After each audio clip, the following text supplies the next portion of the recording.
자, 어제 한때 김정은 사망설이 또 오후부터 퍼지기 시작했습니다. 정권가에 퍼지기 시작했고 CNN이 긴급 타진했다 이런 말을 하고 있는데 전부 확인이 되지 않았고 현재 시점에서 거짓으로 드러났습니다.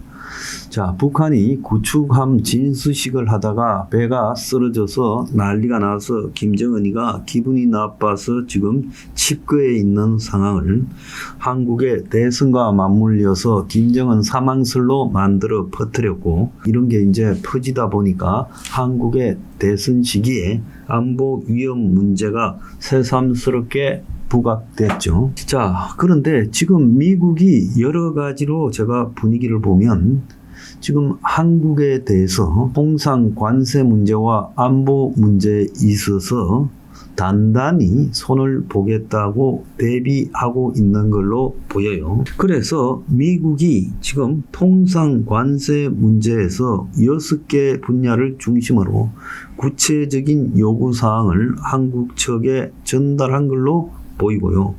그래서 미국이 꺼낸 한국에 대한 청구서가 지금 그 개요가 드러났다는 거예요.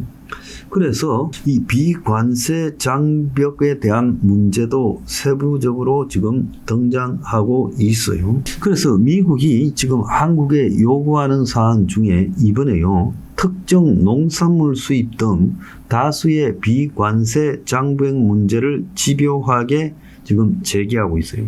원래 7월 8일까지 트럼프가 3개월 관세 유예한 기간 동안에 협상이 끝나야 된다라고 하고 한국과 미국이요, 지난번에 미국에서 1차 협상을 했고 그 뒤에 실무 협상을 진행한다 했죠.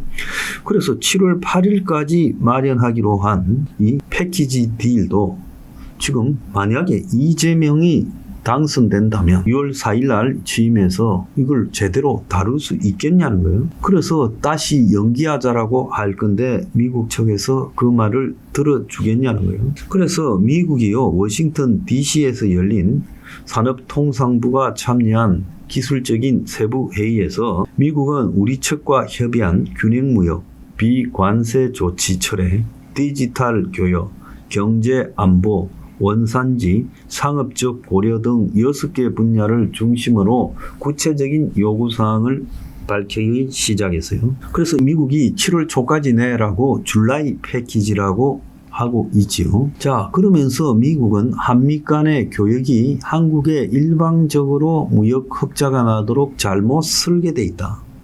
그 중에 비관세 조치 분야에서 지금 한국이 손을 봐야 된다. 거기에 대한 안을 내놔라고 했어요. 그래서 미국은 항상 하듯이 30개월 미만 쇠고기만 수입하는 문제, 그리고 한국이 구글척이 한국의 지도를 갖다가 반출하지 못하도록 제약하는 문제, 또 유전자 변형 생물체에 대한 비효율적 승인 절차, 즉 미국의 옥수수나 콩 등 유전자 변형 물질에 대해서 한국이 수입을 못하도록 하고 있다.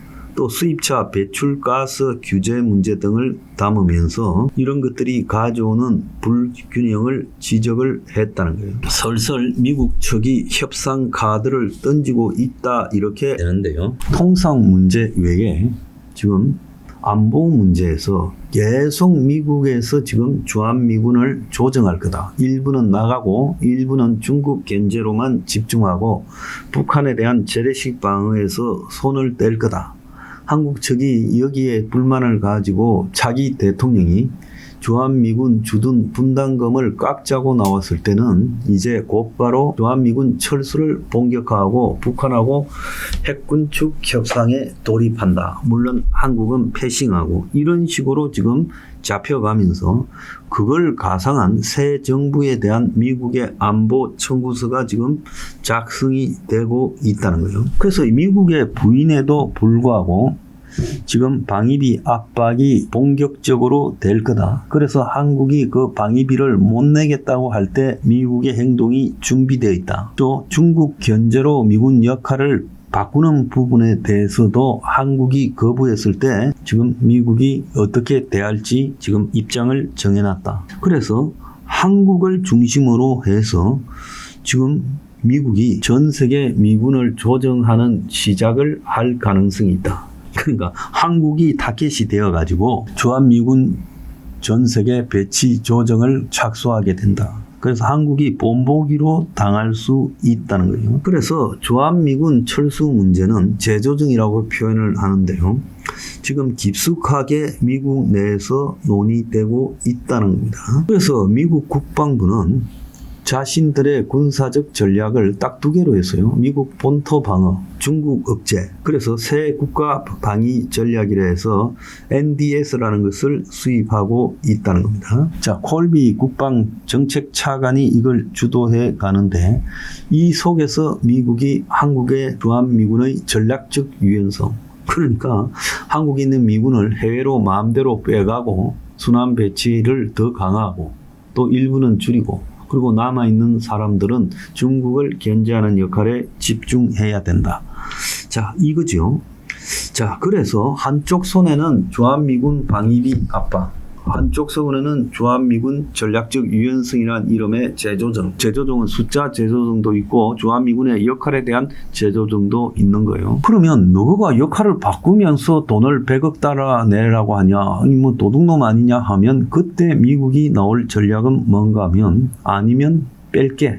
이렇게 지금 가려고 하고 있다는 거예요. 그래서 지금 6월 3일 날 당선될 한국의 새 정부는요, 지금 이런 것들이 전혀 논의되지 않는 미지의 상황에서 출범하고 곧바로 지금 미국과의 협상에 들어갈 건데요. 그래서 그 협상에서 지금 이재명이가 말해왔던 방식으로 갈 경우에 대해 미국은 벌써 대비를 해놓고 있다는 거예요. 근데 문제는 미국이 이렇게 함으로써 북한에 잘못된 신호를 주게 되고 북한은 더더욱 핵 전력을 고도화하면서 남한에 대한 압박을 가시화할 수 있다는 거예요. 그런데 지금 한반도의 이 위기라고 하는 것은 주한미군이요 70년 사이에 3분의 1 토막이 나타납니다. 6.25 때 최대 30만 명을 파견했다가 53년에 휴전할 때 8만 5천 명이 있었고 현재 2만 8,500명으로 줄어들었어요. 한국의 이 주사파들은 지금 주한미군이 말한 것보다 7, 8천 명이 더 있다는데 그건 거짓말이에요. 그래서 2사단 산하 순환 배치 여단, 즉 스트라이크 부대가 감축의 핵심 대상이다라고 지금 나오고 있는 거예요. 트럼프는 한국에 미군 철수할 거냐고 물으면 미국을 제대로 대우해라 말만 하고 있어요. 그래서 4,500명이라면 주한미군의 16%입니다. 지금 주한미군에요 숫자를 대략 이거 굉장히 보안 사안인데 제가 알아보니까 주한미군이요 해군이 한 300명 수준이고요. 그 다음에 공군이 주로 오산, 군산, 청주에 지금 배치되어 있는데 한 7,500쯤 돼 보여요.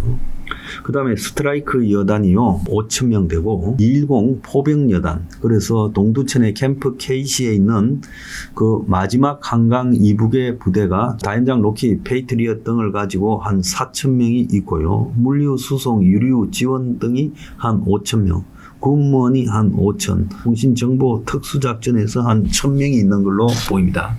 그러면 이 중에서 4,500명 스트라이크 여단이 빠져버리면 실제 북한을 막을 수 있는 부대는요 210 포병 여단밖에 없어요. 그래서 저는 트럼프가 한국에 대해서 지난번에 젤렌스키를 미국으로 불러가지고 미국과 우크라이나의 지하자원 협정을 맺자고 하고 그리고 우크라이나의 안전은 보장하지 않으니까 젤렌스키가 달라드니까 젤렌스키 면전에서 벤스, 트럼프 등이 합작을 해서 완전히 그냥 쫓아내버리다시피 하지 않았습니까? 얼마 전에는요 남아공 대통령을 불러다가 앉혀놓고 갑자기 영상을 틀고 자료를 들이밀면서요. 그 가짜 자료지요. 남아공의 흑인들이 백인 농장주를 집단으로 학살했다고 주장을 해서 남아공 대통령이요. 완전히 그냥 벼락을 맞았습니다. 그래서 한국의 차기 대통령, 만약에 이재명이가 된다면 트럼프가요. 또 이 젤렌스키나 남아공 대통령처럼 매복 공격을 해서 초장에 개박살을 내버릴 수 있다. 이렇게 보여요. 그러니까 이게 보통 어려운 문제가 아니다. 이거 잘못되면요. 진짜 한국 안보의 벼락을 맞는다는 겁니다. 그런데 지금 이재명이 주변에 김현종인이 현재 있는 통상안보 전문가들 수준을 보면 이걸 피해갈 수 있겠는가 저는 의문을 가지고 있어요.